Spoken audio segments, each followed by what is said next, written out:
Folks, welcome back to the TRE. Great episode lined up. We got Dr. Shivani calling in. We got a remote interview, but it's going to be an exceptional conversation. Dr. Shivani, thanks for coming on.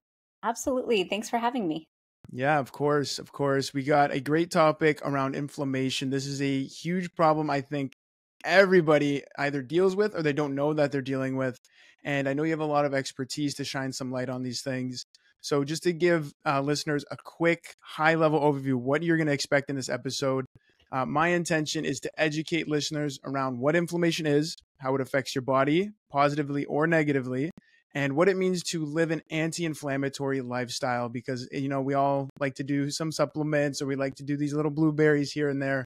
But until you make an actual lifestyle change, I think that's really going to move the needle. So that's roughly what we're going to get into. Now, I want to throw it right back to you, Dr. Shivani, because I really resonate deeply with the messaging on your website. You said we're in the midst of a self-care crisis. Now, just to paint the narrative for everybody, what do you mean by this? You know, the thing is, we are almost self-caring ourselves to the point of stress, which causes inflammation. So it's almost like the rat race, that list of things to do that's driving us all crazy. We've added a new one called self-care. Oh my gosh, we have to exercise, we have to hydrate, we have to eat well. Like the list is constantly running, but it kind of defeats the purpose. Because if we don't just pause and settle down and relax, move in nature, do the things that can create profound healing shifts, then we're not going to win at our health anyway. So that's where I think we're in this crisis of like, I need to do more, but it's so overwhelming, I'm doing nothing. And so can we meet somewhere in the middle? Wow. Yeah. Well, you know what? Is tons of information online. Like, where do you even begin, or how do you know who to trust, this and that? Yeah. But I really like that you said just slow down and pause, because it sounds like such an easy piece of advice. I'm so guilty of this myself. Like, I even preach about it and I don't do it. However, I'm just coming back from a vacation. I was up north in Ontario. There was literally not even lights after like 7 p.m. So you were really immersed in nature, like nothing to do, no Wi-Fi. And I tell you, it was the first time my nervous system actually felt calm and clear. So it's really remarkable to see, like, yeah, it's a simple piece of information, but when it really moves the needle for you and you experience it firsthand, I love exactly what you mean. Just give your body the container to heal, right? Exactly. Now, I know you have a story around personal pain, which led to the inception of, which is now your incredible company, Fusionary Formulas. I know a lot of listeners might really resonate with this story around pain that you went through. So can you walk us through that journey? Sure. So growing up, I was always the sick kid. I would catch every cold, everything that went by.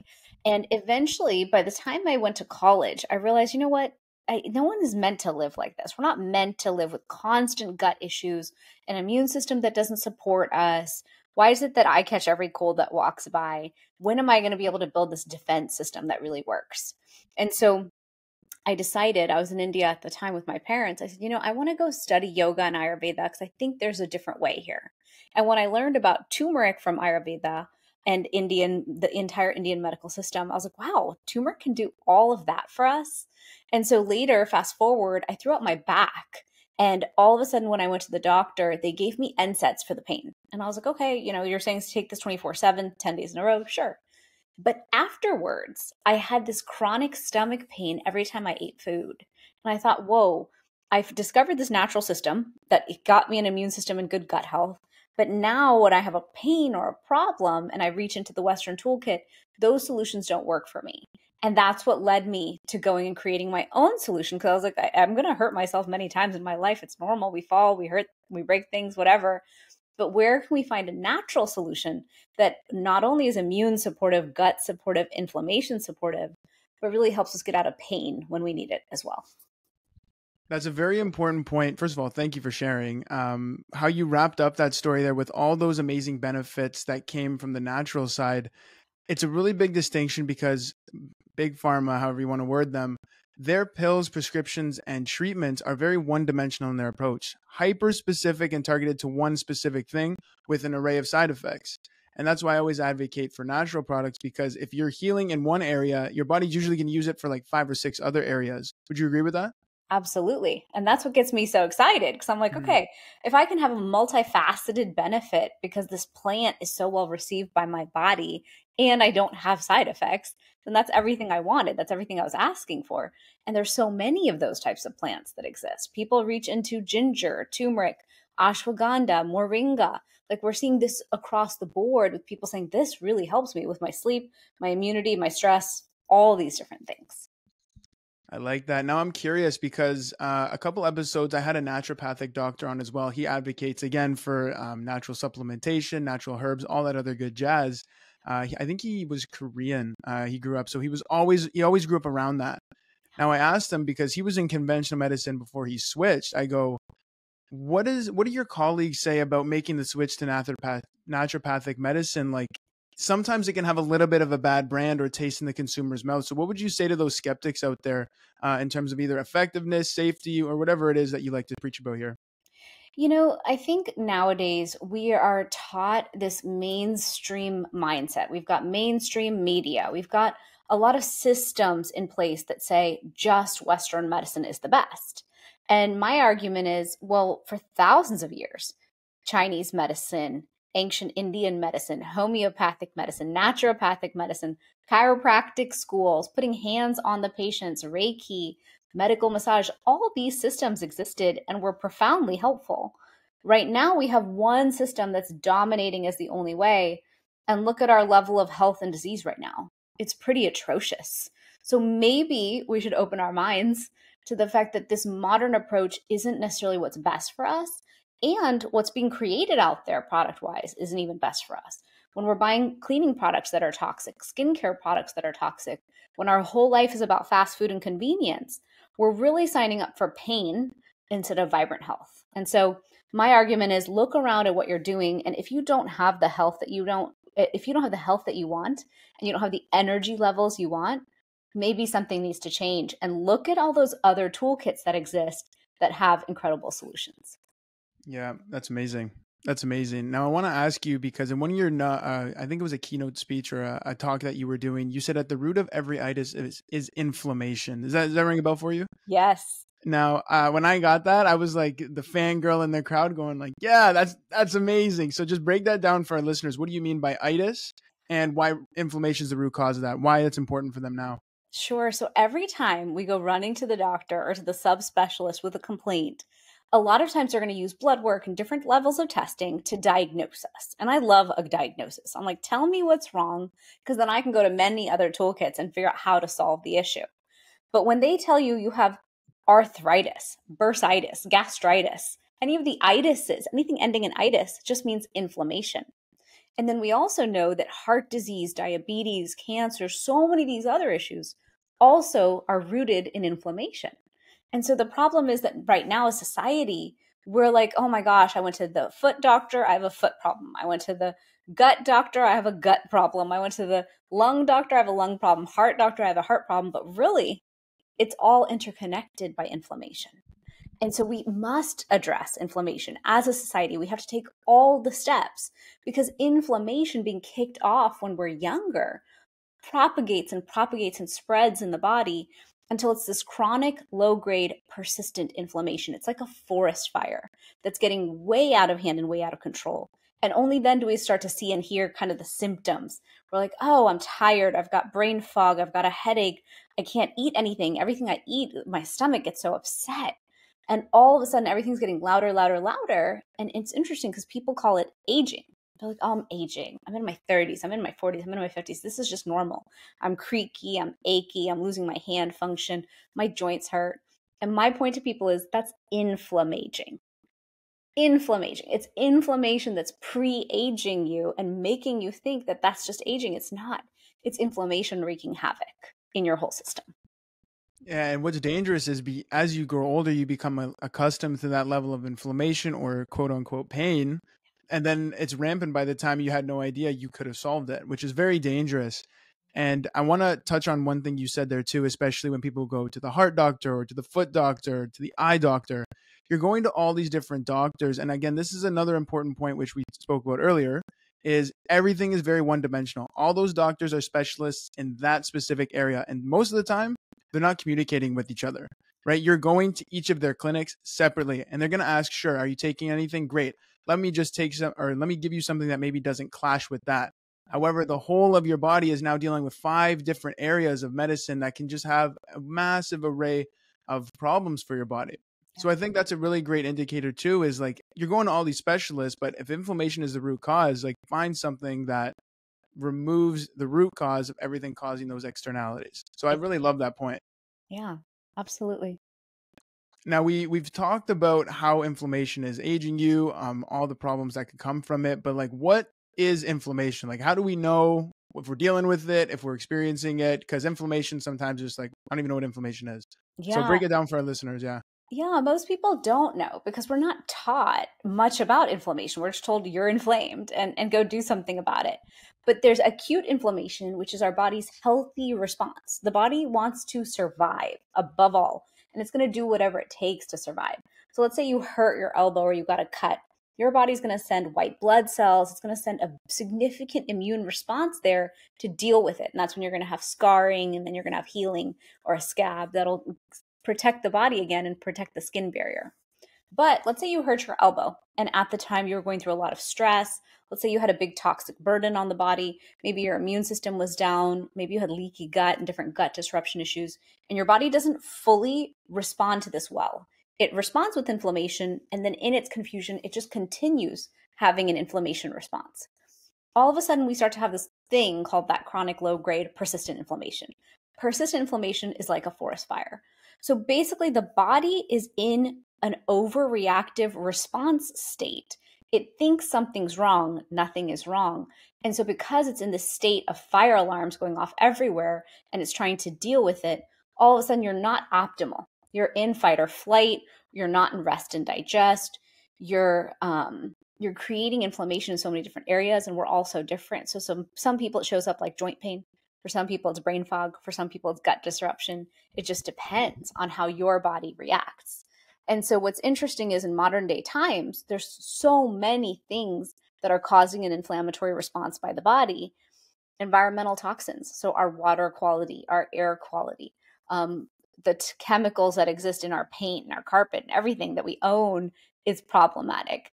Then we have cleaning products. Maybe we're using bleach and all sorts of things at high volumes around us, and we're ingesting it, we're touching it. So it's becoming an irritant in our body. Then maybe our own skincare. Maybe it's your body wash, your shampoo, 8 layers of makeup products that we use as women that might not be very clean. And all of a sudden you've put 150 chemicals on your body before you even started your day. And then moving out of environmental burdens, food. I mean, so much of our food can be problematic nowadays. Inflammatory seed oils, frying food, fast food. There's processed foods and ingredients that don't serve us.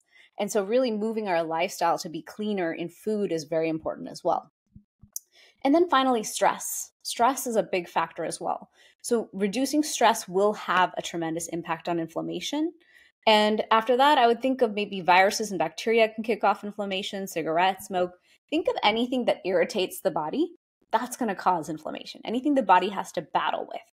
And so the goal is really how do you remove those obstacles so the body isn't constantly fighting with the outside world? So that it's a lot of our environment. It sounds pretty exciting for all of us as a generation. And we're gonna dive into some practical tips, folks, about how to at least navigate this in a better way. But I'm curious, Dr. Shivani, what's happening inside our bodies when we're dealing with this chronic and excessive inflammation? Like, is this super dangerous over time? Is this something we really need to check in with our doctors on? Like, what's just going on internally? Internally, the body is kicking off a lot of responses. It's got the cytokine response, you have interleukins, you have NF kappa B. Like there's so many inflammatory pathways that are set off when we've got inflammation. And there's only select things that can shut down those inflammatory pathways from being switched into the on mode. And so switching it off is very important. Typically, people are just reaching for NSAIDs to do that to turn off inflammation, but we can't all pop NSAIDs all day forever. I learned that personally, and then we know it can have side effects. So I really think of it as the body sending these responses all over, and if we're not going to shut those down, we're going to have long-term problems. Like the kickoff from inflammatory responses going on chronically is what we call chronic metabolic disease.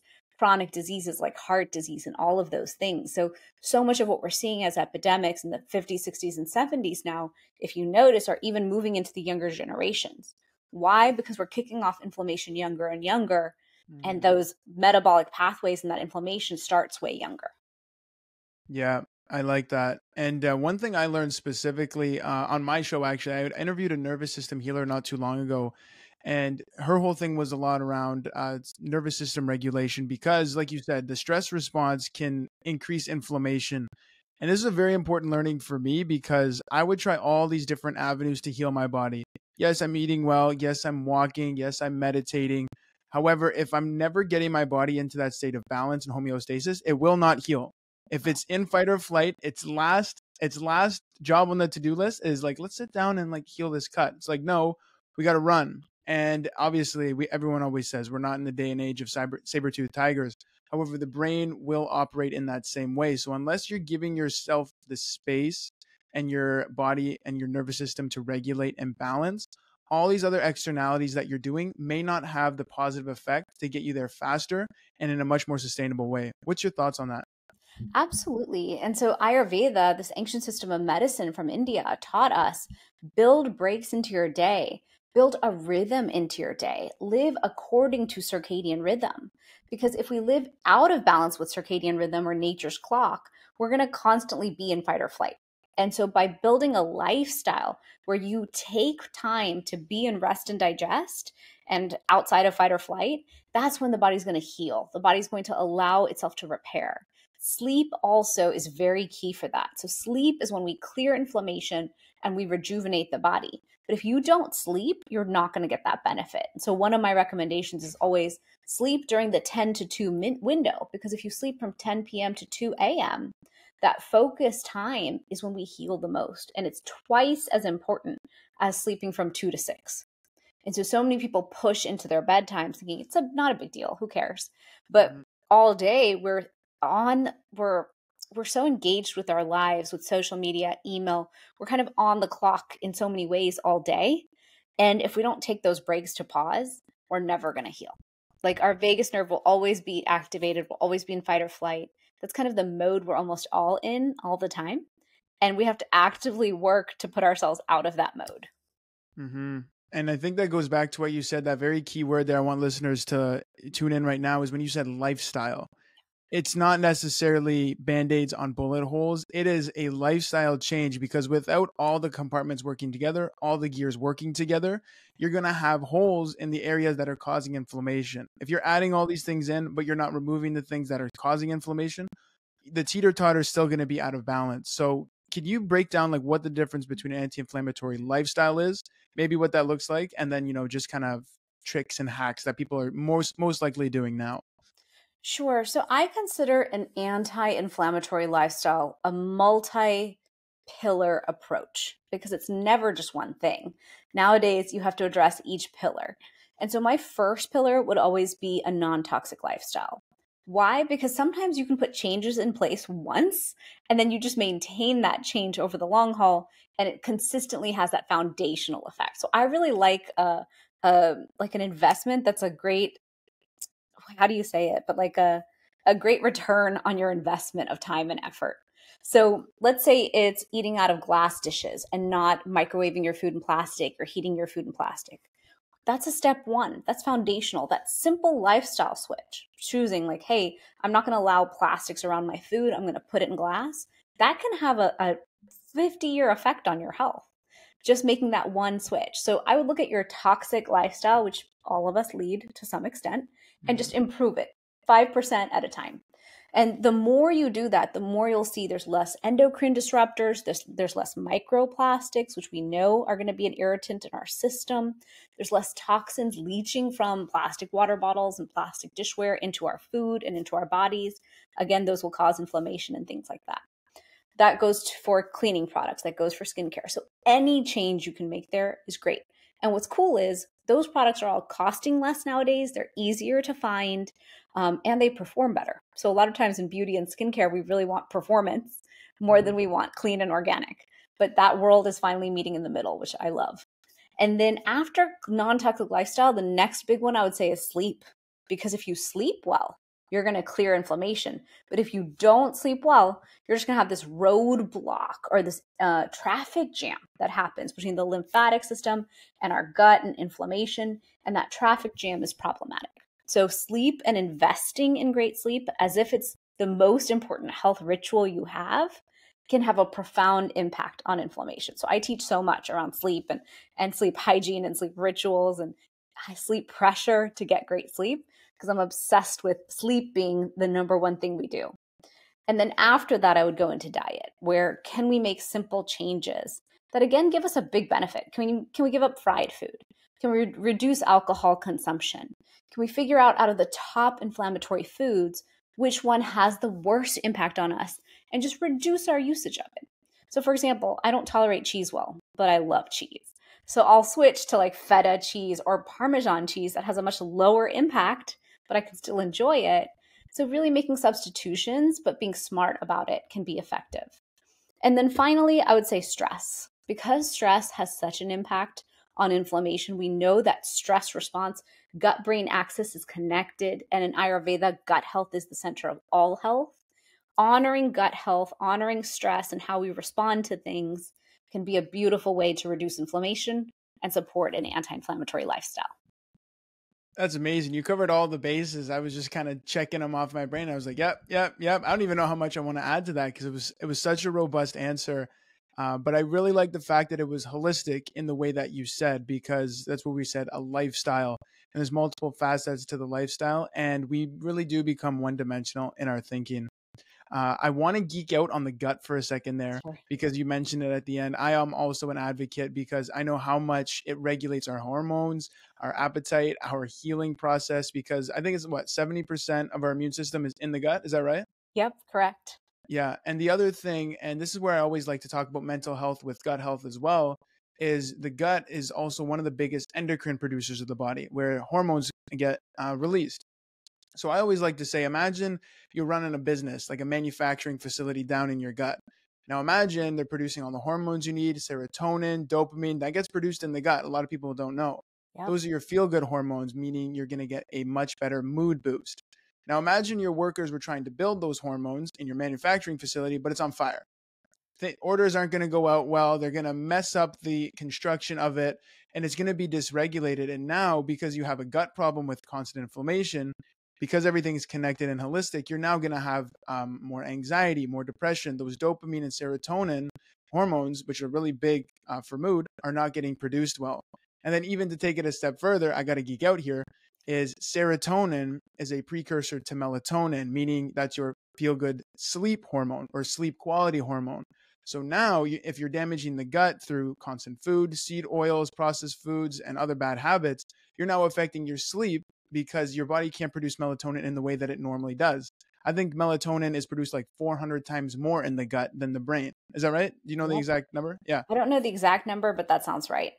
Yeah, it's a lot. So just to see how everything is really connected, especially with mental health and sleep and the gut alone, and how inflammation is the root cause of that right there, that should be more than enough for you to be like, I need to make a lifestyle change across every area because all areas are going to get elevated at the same time. So I think it's a really powerful distinction. Very true. And like I mentioned, Ayurveda taught that gut health, gut digestive fire, we call it Agni or digestive fire, is the center of all health. Ayurveda already knew that 5,000 years ago. They said, honor the gut and everything else will work. And now modern day science is like the gut microbiome is important, gut brain axis is important. We are circadian beings, circadian medicine is valid. And so it's really cool to me to see how much modern science is proving everything that this ancient science said. But like you just said, gut is the center of all. Gut is the center of our mental health and our mood and everything and our energy, us being able to detox and process everything that we consume in a day and then excrete it, all important factors.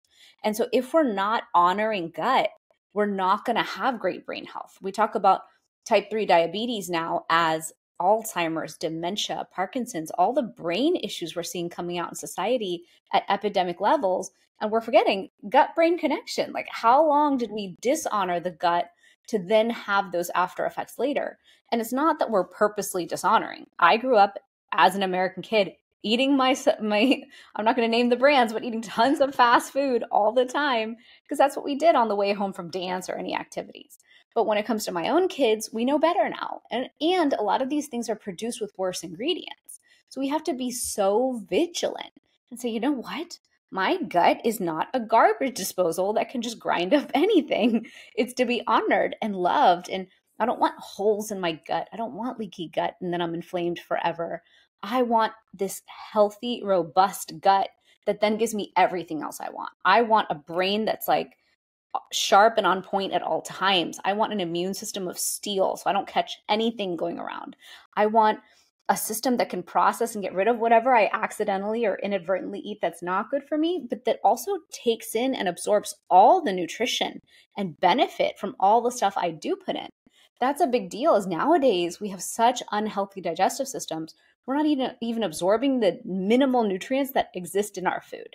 And so that's where I get really passionate about teaching everyone, like, honor the gut so it'll do everything you need.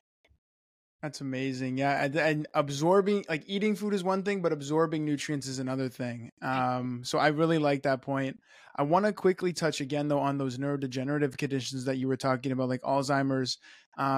Is a lot of that stemming from inflammation? Just yeah. Yeah, absolutely. It's so fascinating the level of science coming out on Alzheimer's. I've met an author who wrote a whole book on reversing Alzheimer's. A lot of what they're doing is ketogenic diet, addressing inflammation, using turmeric. They know it'll stop amyloid plaques from forming, it'll affect tau tangles in the brain. There's so many factors, and it's all inflammation based. So inflammation is that root cause that we must address. And most of us are living our lives thinking it's fine, but it's not fine. We have to address it because the punishment to not addressing inflammation is tremendous. Yeah, and you can correct me if I'm wrong here too, but one thing I always like to say, especially with the gut brain connection, is what you're doing to the gut, you're doing to the brain because of that vagus nerve, right? Yes. And I remember reading in a nutrition book one time where they were saying if inflammation is able to leak from the gut, aka leaky gut or small holes, it uses that vagus nerve as like a super highway directly into your brain. Is that exactly what it does? Yes. And so when we talk about brain fog, just think about after you eat a really heavy meal. Let's say you went out for dinner with your friends, you had a few beers, a few glasses of wine. If you're in my case, I have my Chardonnay with my friends. I know how well my brain will work the next day. So if I have certain things like speaking engagements or a big day, I will cut inflammatory foods purposely by midday the day before because I know the impact it'll have on my brain. So yeah, there is a super highway there. That's amazing that you said you cut out those foods before an event, a speaking engagement, a podcast, because that was one of the biggest learnings I've had. I would probably say in the last 3 weeks, because there was a time where I was on vacation with some of the guys. Again, you're on vacation, you're hanging out, a couple drinks, some bad foods. Like I was eating hummus with like canola oil. That's like, if my friends know me, that's like a no fly zone. But I was just enjoying life. And I remember distinctly in that podcast, I was really excited for it because I did it mid vacation. I couldn't articulate a sentence. I couldn't respond properly. I couldn't even hear what he was saying. And after the podcast, I was like, what's wrong with me? That's not normally how I do it. Like I've done 60 something episodes. It's like secondhand nature for me. And I realized like all those habits throughout the week, like my brain couldn't even fire in a very coherent way. So I like that you said that too. It's Yeah. for anything important to use your brain, like let it heal, remove the stuff that's giving it the problems. That's amazing. Yeah, absolutely. Now, our generations, we're pretty obsessed with treatment, not prevention, and that's why I really love the concept behind your products at Fusionary Formulas. Right, it allows people to get in front of their health conditions by being proactive. So I really love that. I want to give you the spotlight here. Tell us about how those products will really help listeners with inflammation. Sure. So almost 10 years ago, I was sitting and doing my PhD on turmeric. And as I was doing my dissertation, reading all the science, I kept thinking, turmeric's that one thing. Like, how come I didn't have this decades ago? I would have had a great immune system. My whole family wouldn't have struggled with inflammatory conditions the way they did. I wouldn't have seen all this devastation around me. And I thought, okay, I want to create something with this, but only if I can prove to Western medicine that this is a great adjunct solution to what they're going to use. Like they're going to use what they're going to use, but what if the patient is open to natural solutions? What if the patient can't take NSAIDs like me and needs a solution that's more natural? And so I created my formulations almost 10 years ago now, and I sourced the most potent curcumin I could find in all of India. And then I produced it in the US because I wanted control over my production. I wanted third party testing. It was very important to me, the sourcing and then how it's made, so that when a doctor gives it to the patient can trust what the doctor is recommending. And so, what most people don't know is out of the entire turmeric plant, Only 3% is the curcuminoids, and out of those curcuminoids, curcumin is the most effective at reducing inflammation. And so many times people will go on Amazon or in different stores and they'll buy curcuma longa. Curcuma longa is just the plant name for turmeric. So they're buying regular turmeric powder in a pill, which you could have just sprinkled it on your food. And then what most people don't realize is you need black pepper or a healthy fat to absorb it. So there's so much science on black pepper being great, so much science on the healthy fat side. These are two different camps. I went with black pepper and I made two formulas and they've done so well, I haven't changed them because anytime I try to change them, I get hundreds of people who erupt and get really mad at me because that combo helps them stay out of pain. If they have hand function that they're losing, they can maintain their function and not lose it. Back pain, knee pain, all the joint pains that exist, it helps that, but also anyone who's struggling with any form of inflammation. So I get really funny calls where they're like, you help my back pain, but now my gingivitis is gone. Or my sinus allergy issues are gone. I was sneezing all the time. That's gone. My allergist is shocked. I'm shocked. So it's really cool to me to see all that anecdotal evidence over time.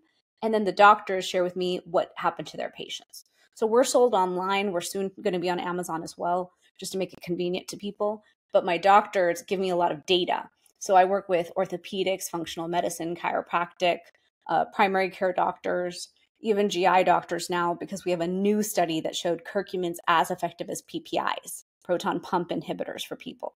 So my whole dream is how can I further the science? How can I continue to create formulas that are really effective?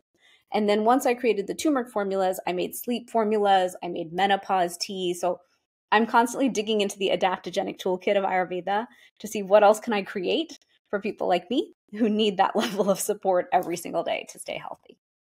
No, that's fantastic. And I really admire you taking it in house to make sure that you're having total visibility over that manufacturing process. That's where I feel a lot of quality control really slips. You outsource and it becomes much cheaper. So, first of all, kudos on that.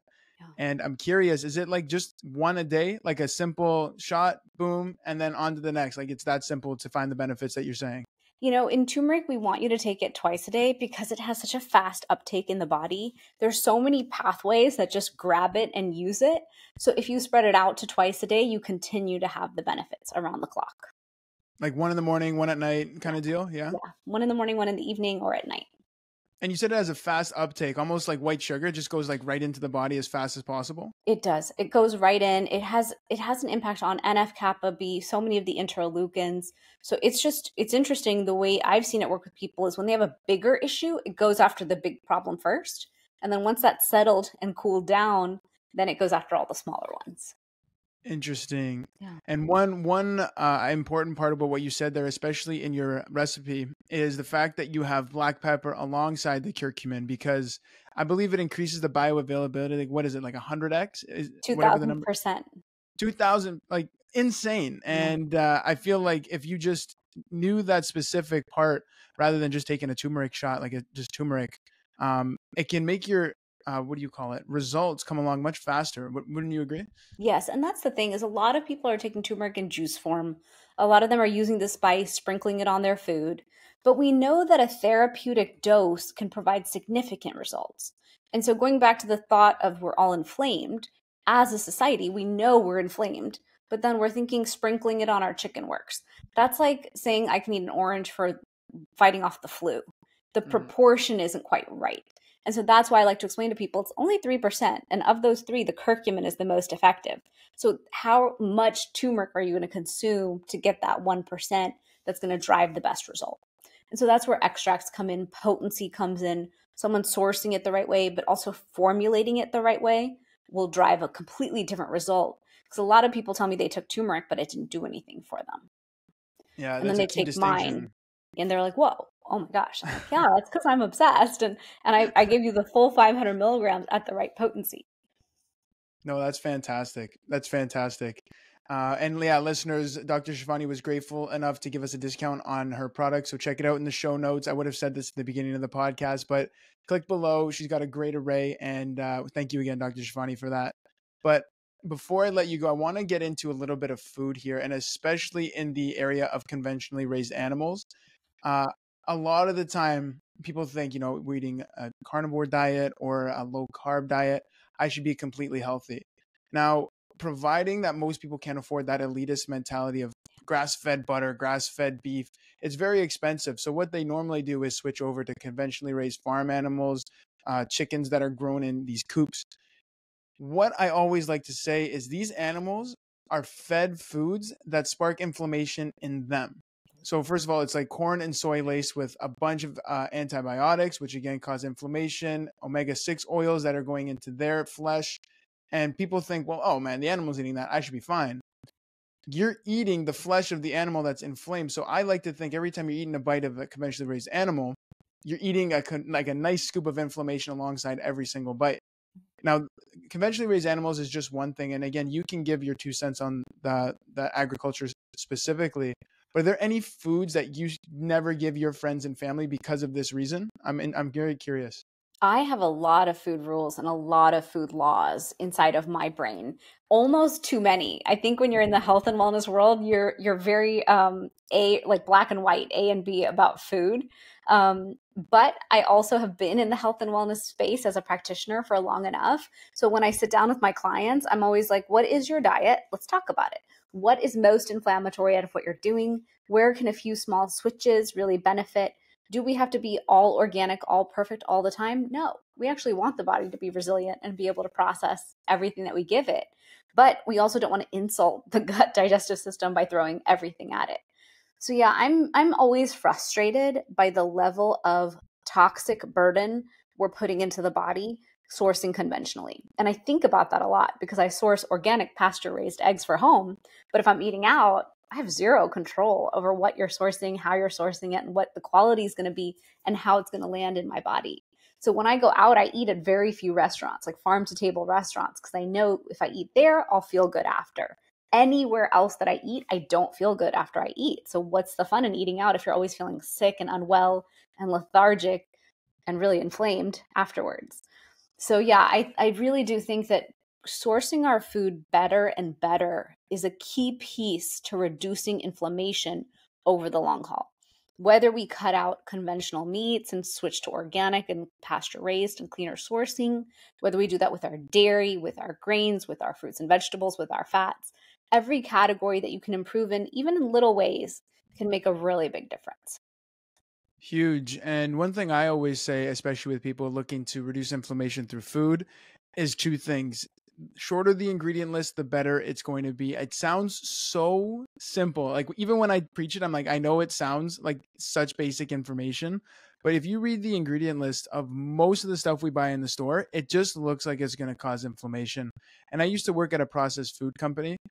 For one of my first jobs ever, and I was very invested in the rebranding and packaging, and some of the ingredient lists that I would see come in, like I would search it to make sure like, oh, maybe that's just something that I don't know is a natural source. Sometimes it was, but for the most part, they're all mixed chemicals just for preservatives, additives, hyperpalatability, meaning they're going to make it more exciting for you to eat and easier. It just really showed me the narrative that if you were going to eat all this food, like no human has ever done this, like in the existence of humanity, why is it okay now? True. In my opinion, it's not. So first of all, I always like to say reduce that ingredient list to as many or as low as you can get. That's the best way to do it. And the other thing is plants. I've done an enormity of reading on nutrition, and everything that's mostly anti-inflammatory are plant sources. A lot of berries, a lot of complex carbohydrates for some people can be anti-inflammatory. Turmeric, again, where's it from? A plant. And the list keeps going on and on. So reducing that ingredient list and adding in more plants, fruits and vegetables and other stuff, again, so basic, Yeah, but can really move the needle. it's true. Very true. Now, before we wrap up here, Dr. Shivani, my last question for you is on Ayurveda because this is such a new topic for me. I know how much it really packs an impact. So, can you just explain what that is and its relation to inflammation here, and why listeners, I guess, could use that in their day or their day to day? Sure. So, Ayurveda is an entire system of health, healing, and medicine from India that's 5,000 years old, over 5,000 years old. And it's an entire lifestyle. So, Ayurveda teaches you how to live the Ayurvedic lifestyle according to your individual mind body constitution, according to circadian rhythm, according to honoring the gut throughout the day, according to detoxing the body consistently, because there's going to be a toxic burden just from existing on planet Earth. And that kind of exponentially grows over time. And then finally, really investing in self care in a way that really helps detox and bring the nervous system back into balance. And then finally, after that, we call it the sattvic diet, this diet that's very nutritious, nutrient dense, and is really there about feeding your body for what it needs. And so Ayurveda is a system, it's a lifestyle, and I love teaching it because once people understand it and they embrace this lifestyle, then all of a sudden they start to feel better. They feel more vibrant. They feel like themselves. The whole body comes back into alignment because the body wants to be healed. The body doesn't want to be at battle and at war with itself. We're just not helping it get back to that alignment. And so Ayurveda shows you how to put a lifestyle rhythm in place that gives you that vibrant health back. That's beautiful. Thank you, Dr. Shivani. Number one, for the insights today, and number two, coming on the show. I know we're going to wrap up here now, so I want to give you the spotlight to tell listeners where they can connect with you, find your products. Where should we send them after the show if they want to stay in touch? For sure. So on my website, shivanigupta.com, it's SHIVANIGUPTA.com, you'll find my 7-day inflammation challenge. I have a dosha quiz there. I have a lot of goodies and videos and free guides. So that's always the best place to start. And then I have my supplement company, Fusionary Formulas. It's FUSIONARY formulas.com. And I'm on Instagram and YouTube under those names. Perfect. Thanks. Yeah, we're going to link everything she said. We'll link her YouTube and her Insta as well. So connect with her after, listeners. She has some great content, great products. And again, Dr. Shivani, thank you so much for coming on and sharing this conversation with us today. Thank you. Thanks for having me. I learned so much from you too. So thank you.